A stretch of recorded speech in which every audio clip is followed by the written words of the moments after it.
ಭಾರತ ದೇಶ ಯಾಕೆ ವಿಶೇಷ ಅನ್ಸುತ್ತೆ ಅಂದರೆ ಎಲ್ಲ ಆಯಾಮಗಳನ್ನು ಒಳಗೊಂಡಿದೆ.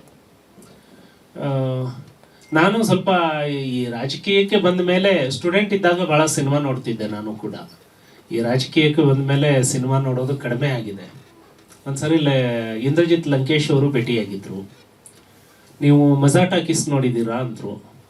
ನಾನೇನು ಅನ್ಕೊಂಡೆ, ಈ ಊರ್ವಶಿ ಟಾಕೀಸು, ಈ ಟಾಕೀಸ್ ಥರನೇ ಮಜಾ ಟಾಕೀಸ್ ಅನ್ನೋದು ಒಂದು ಹೆಸರು ಇರಬೇಕು ಅಂತ. ಇಲ್ಲ ಸರ್, ನನಗೆ ಟೈಮ್ ಸಿಗೋದು ಕಡಿಮೆ, ಹಾಗಾಗಿ ಥಿಯೇಟ್ರಿಗೆ ಹೋಗಲ್ಲ ಅಂದೆ. ಗೊತ್ತಾಯ್ತು ಬಿಡಿ, ನೀವು ಸಿನಿಮಾ ನೋಡಲ್ಲ ಅಂತ, ಟಿವಿನೂ ನೋಡಲ್ಲ ಅಂತ ಗೊತ್ತಾಯ್ತು ಅಂದರು. ಸೊ ಗಣೇಶ್ ಅವರ ನಟನೆಯನ್ನು ನೋಡಿದ್ವಿ. ಅನಂತರ ಅವರ ವ್ಯಕ್ತಿತ್ವವನ್ನು ನಾನು ಒಂದು ಪಕ್ಷದ ಒಳಗಡೆ ಅವರ ಜೊತೆಗೆ ಸಂಪರ್ಕದಲ್ಲಿ ಇರುವಾಗ ಅವರ ವ್ಯಕ್ತಿತ್ವ, ಅವರ ವಿಚಾರಗಳನ್ನು ಬಹಳ ಹತ್ತಿರದಿಂದ ನೋಡಿ ನಾನು ಪ್ರೇರೇಪಿತ ಆದನು ಅವರಿಂದ.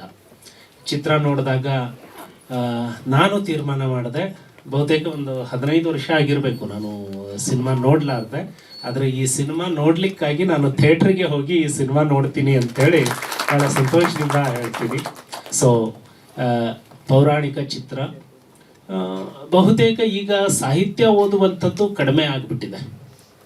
ನಾನು ಎಲೆಕ್ಷನ್ ಸೋತಾಗ ನನಗೆ ಟೈಮ್ ಸಿಕ್ತು ಅಂತ ಹೇಳಿ ರಾಘವಾಂಕನ ಹರಿಶ್ಚಂದ್ರ ಕಾವ್ಯ ಹಳಗನ್ನಡದಲ್ಲಿ ಓದಿದೆ ನಾನು. ಇವತ್ತು ಹಳಗನ್ನಡ ಉಚ್ಚಾರ ಓದುವಂಥವರೇ ಕಡಿಮೆ ಆಗಿದ್ದಾರೆ. ಪೌರಾಣಿಕತೆ ಬಗ್ಗೆ ತಿಳಿದುಕೊಳ್ಳುವಂಥದ್ದು ಈಗಿನ ಮಕ್ಕಳಿಗೆ ಬಹಳ ಕಷ್ಟ ಆಗಿದೆ.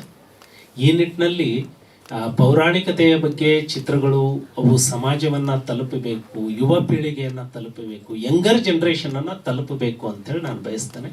ಸೊ ಚಿತ್ರ ಮತ್ತು ಆ ಗೀತೆ ತುಂಬ ಚೆನ್ನಾಗಿ ಮೂಡಿ ಬಂದಿದೆ.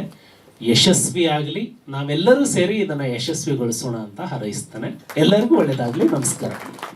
ಸ್ವಾದಿಷ್ಟತೆಯ ಸ್ವಾದ, ತಾಜಾತನದ ಆಹ್ಲಾದ, ಉತ್ತಮ ಆರೋಗ್ಯ ಮತ್ತು ಹೆಚ್ಚಿನ ರೋಗ ನಿರೋಧಕ ಶಕ್ತಿಯ ವೃದ್ಧಿಗೆ ಈಗ ನಿಮಗೆ ಸಿಗುತ್ತಿದೆ ಉತ್ತಮ ಗುಣಮಟ್ಟದ ಪೌಷ್ಟಿಕಾಂಶ Shri Vaidik millet health mix. ಇದು ಸಿರಿಧಾನ್ಯಗಳ ಸಂಪತ್ತು.